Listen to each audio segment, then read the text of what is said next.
Hello my dear friends, welcome to the Indian advance studies. आज मैं आपको इस वीडियो में बताने वाली हूँ जीपीएससी असिस्टेंट इंजीनियर के बारे में पूरा डिटेल्स में कि इसके प्रोसेस कैसे और किस तरह से होते हैं। उससे पहले मैं आपको बताना चाहूँगी कि IAS पेपर एक एक्सक्लूसिव और ऑफिशियल वेबसाइट है जहाँ पर आपको इससे रिलेटेड सभी इन्फॉर्मेशन, अपडेट्स, नोटिफिकेशन आपको सबसे पहले मिलेंगी। तो फिर पहले मैं यहाँ पर सर्च करूँगी। सर्च करते ही मैं यहाँ पे न्यू टैब में ओपन हो गई हूँ जहाँ पर लिखा है IASpaper.net करियर। फिर मैं यहाँ पे क्लिक करूँगी।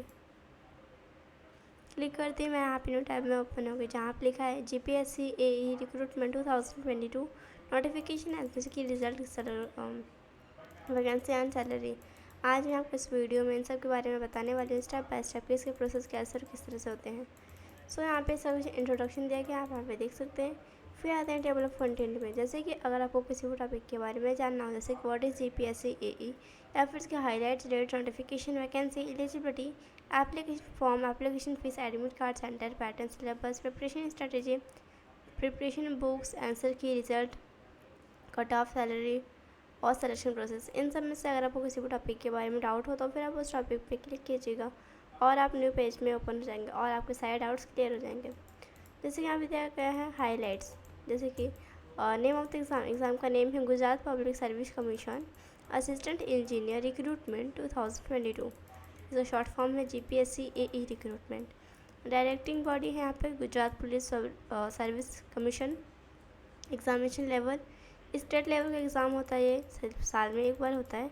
जो आपका एग्ज़ाम होता है वो ऑनलाइन मोड से होता है और एग्ज़ाम ड्यूरेशन 3 आवर्स का होता है। लैंग्वेज इंग्लिश होता है। फिर post name for recruitment of assistant engineers. फिर यहाँ पे इसकी ऑफिशियल वेबसाइट दी गई है। फिर आता है एग्ज़ाम डेट, जैसे कि अगर किसी भी चीज़ का डेट आता है, जैसे कि नोटिफिकेशन का या फिर application form start date, application form last date, admit card, exam date या फिर रिजल्ट, इन समय से किसी भी चीज़ का डेट आता है तो फिर आपको इस वेबसाइट की तरफ सबसे पहले पता चल जाएगा। अभी तो सिर्फ एप्लीकेशन फॉर्म का डेट आया है। फिर आते हैं वैकेंसी नोटिफिकेशन होता है कि आपको नोटिफिकेशन PDF किस तरह से डाउनलोड करना रहता है। सबसे पहले आपको ऑफिशियल वेबसाइट पे आना रहता है। ऑफिशियल वेबसाइट पे आते ही आपको लेटेस्ट अपडेट पे क्लिक करना रहता है। क्लिक करते हैं आप न्यू पेज में ओपन हो जाएंगे जहाँ पे आपको अपना सारा इन्फॉर्मेशन देना रहता है, जैसे कि रजिस्ट्रेशन नंबर एंड आपको अपना पासवर्ड फिल करना रहता है। उसके बाद आप अपना नोटिफिकेशन PDF देख सकेंगे। उसमें बहुत सारी इन्फॉर्मेशन दी रहती है, जैसे कि एप्लीकेशन फॉर्म के बारे में, फिर रिज़ल्ट के बारे में, सिलेक्शन प्रोसेस और बुक्स, मतलब हर एक चीज़ के बारे में दिया रहता है नोटिफिकेशन PDF में। फिर आते हैं वैकेंसीज़ पे। अलग अलग पोस्ट के लिए अलग अलग वैकेंसीज़ दी गई हैं, जैसे कि यहाँ पे SEBC के लिए 12 वैकेंसीज है, ST के लिए 8 है, ST के लिए 18 है, SC के लिए 8, ST के लिए 18, जनरल के लिए 49, EWS के लिए 12, टोटल हुए 119 वैकेंसीज। और ये जो वैकेंसीज हैं वो एवरी ईयर चेंज होती रहती हैं। एलिजिबिलिटी होता है कि आप इसको अप्लाई करने के लिए एलिजिबल हैं या नहीं। एलिजिबिलिटी होता है 3 टाइप्स के होते हैं, nationality, education qualification and age limit. Nationality होता है अगर आप इंडिया के हैं या फिर अगर आप 1962 से पहले किसी और कंट्री में रहते थे और अब आप परमानेंट इंडिया में शिफ्ट हो गए तो भी आप इसका अप्लाई करने के लिए एलिजिबल रहेंगे। एज लिमिट, आपकी जो एज है वो 35 से ज़्यादा होनी चाहिए। अगर आपको इससे कम एज है तो फिर आप इसका अप्लाई करने के लिए एलिजिबल नहीं रहेंगे। एजुकेशन क्वालिफिकेशन, आपकी जो degree, diploma, bachelor degree sir आपका कंप्लीट होना चाहिए तो भी आप इसमें अप्लाई कर सकते हैं। फिर अब आता है एप्लीकेशन फॉर्म आप ऑफिशियल वेबसाइट के थ्रू फिल कर सकते हैं।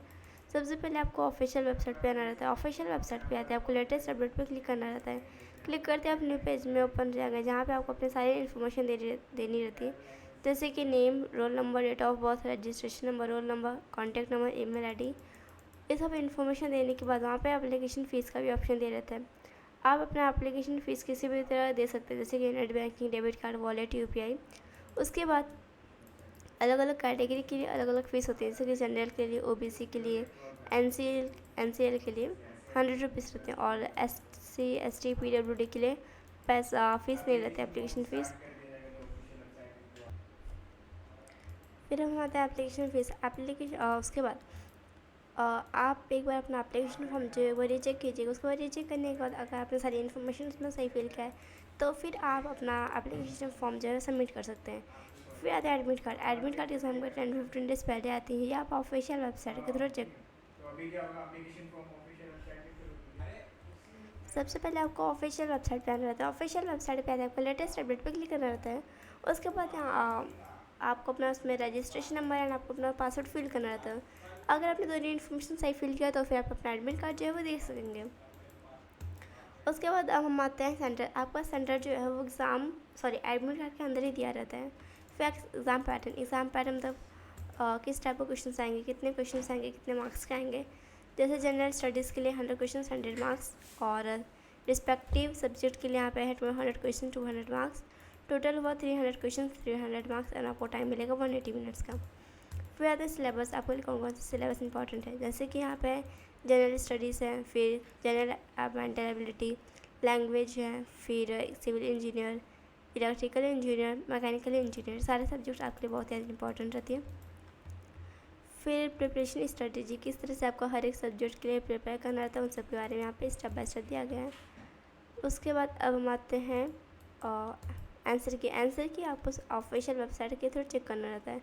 सबसे पहले आपको ऑफिशियल वेबसाइट पे आना रहता है। ऑफिशियल वेबसाइट पे आते हैं आपको लेटेस्ट अपडेट पे क्लिक करना रहता है। क्लिक करते जहाँ पे आंसर की का ऑप्शन दे रहेगा आपको उस पर क्लिक करना रहेगा। क्लिक करते आप न्यू पेज में ओपन जाएंगे, जहाँ पे आपको अपना रजिस्ट्रेशन नंबर एंड आपको अपना पासवर्ड फिल करना रहेगा। उसके बाद अगर आपने दोनों इन्फॉर्मेशन सही फिल किया है आपने, तो फिर आप अपना जो है आंसर की देख सकेंगे। और अगर आपने अपना आंसर की देख लिया है तो फिर आप उसको डाउनलोड कर सकते हैं, यहाँ पे PDF भी बना सकते हैं अपने फ्यूचर रेफरेंस के लिए, क्योंकि आपको कभी भी काम आ सकता है। फिर अब आते हैं रिज़ल्ट एग्ज़ाम के कुछ दिन बाद आती है, आप ऑफिशियल वेबसाइट के थ्रू चेक कर सकते हैं। फिर यहाँ पे कट ऑफ मार्क्स दिए गए हैं कि आपको जो मार्क्स जैसे यहाँ पे दिया गया है, और जेंडर SEBC के लिए यहाँ पे 36.7% आना चाहिए। अगर आपको इससे कम मार्क्स आया तो फिर आप उसमें सेलेक्ट नहीं हो पाएंगे और ना ही आपका मेरिट लिस्ट में नेम आएगा। फिर यहाँ पे सैलरी दी गई है, अलग अलग पोस्ट के लोगों की अलग अलग सैलरीज होती हैं।